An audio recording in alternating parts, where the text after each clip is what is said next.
Bismillahirrahmanirrahim. Assalamualaikum warahmatullahi wabarakatuh. Alhamdulillahirabbil alamin alladzi ja'ala al-masajida wa rafa'a bihi al-qur'an.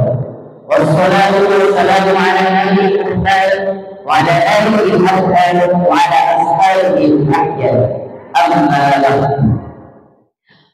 Para pendengar yang saya hormati, Dewan Guru yang agung berintegritas tinggi, para bangsa cerdas yang wajahnya berseri, serta seluruh hadirin yang saya hormati.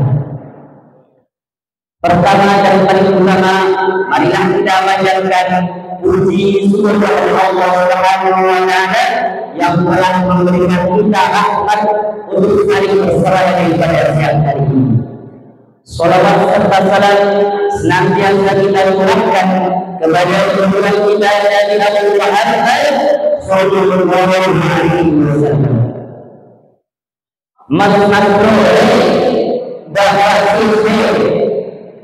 kita bersama oleh ini sebagai umat Islam dengan yang kesalahan menganggap masjid sebagai tempat sholat semata, menguncinya ketika wudhu dan anak-anak dilarang bersenang-senang.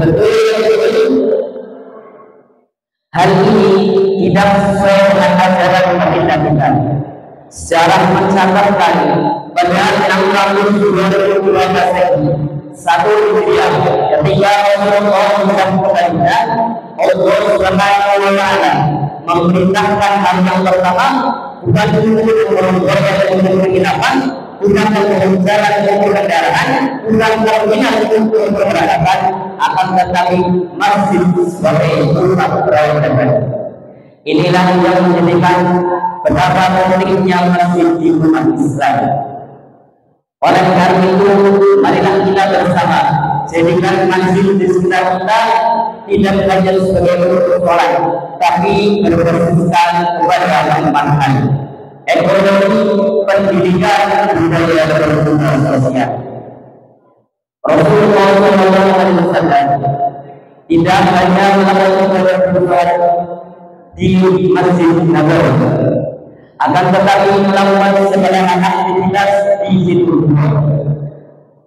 Para ulama yang buat Islam ketika besok pergi ke Madinah kami, di situ ada beberapa lantai Madinah yang lebih tinggi dari lantai masjid yang lainnya.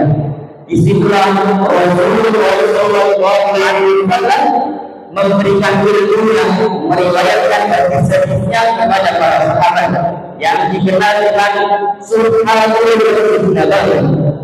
Latarnya teras dari Masjid Nabawi. Baginda besar kita juga menjamin tahun-tahun kerajaan, membahas perkara kewarganegaraan dan persosialan juga dilakukan di Masjid Nabawi. Nah, Imam Nawawi dalam kitabnya Al-Sarah berkata, yang yatahaddath bil hadis al-awwal fil masjid wa umur diperbolehkan berbincang masalah-masalah yang bukan dan keduniaan di dalam masjid dengan catatan apa? Masalah-masalah tersebut adalah masalah yang bukan dan diperbolehkan oleh agama. Fungsi masjid yang ketiga adalah sebagai tempat ibadah. Diriwayatkan bahwa Sayyidah Aisyah Ummul Mukminin bersama Nabi Muhammad pernah menonton tarian tolak dari Afrika yang dilakukan di sekitar Madinah. Ini menunjukkan bahwa masjid dan Islam tidak menafikan budaya, tetapi mensterilkan akan sesuai dengan ajaran Islam. Fungsi yang terakhir yaitu yang keempat, masjid sebagai pusat ekonomi. Dengan cara apa? Dengan menjadikan halaman masjid, tempat-tempat sholat masjid sebagai UMKM, tempat operasi halal tanpa adanya riba. Oleh karena itu, marilah kita bersama memakmurkan masjid-masjid ini dan hal-hal yang positif. sehingga kita tergolong kepada orang-orang yang al-Qur'ani, orang-orang yang diberikan petunjuk oleh Allah Subhanahu wa Ta'ala. Sesuai dengan firman-Nya dalam Al-Qur'an surah At-Taubah ayat 18. Bismillahirrahmanirrahim. Innama ya'muru masajidal Qur'an al-jahil bil-akhir wa qala sallallahu alaihi wasallam wa lam yaqsaqil Allah fa'asal an yakunu minal muhtadin. Sesungguhnya ada orang-orang yang beriman kepada Allah kepada hari akhir, menjalankan salat dan menunaikan zakat, dan tidak takut kepada selain Allah, ialah orang yang melakukan masjid.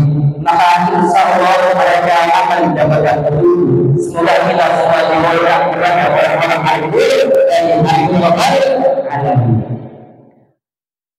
Para mas-mas dan sistem, ketika kita menganggap masjid hanya sebagai tempat ibadah semata, ketahuilah kita semua sedang melakukan fungsi masjid tersebut. Maka dari itu saya mengajak para murid sekalian, marilah kita bersama meramaikan masjid, membangun masjid sebagai tempat sujud dan ketakwaan, tempat berkumpul yang mensejahterakan, tempat belajar yang mencerdaskan, dan tempat budaya yang menciptakan kecintaan Islam sebagai rahmat lil alamin. Mungkin cukup sekian dari saya. Jika ada kalimat yang kurang tepat, tolong jangan melakukan dalam curah, silahkan meluruskan dengan yang kuat, sehingga kita semua membawa manfaat. Amin ya rabbal alamin. Bila itu hidayah, wassalamualaikum warahmatullahi wabarakatuh.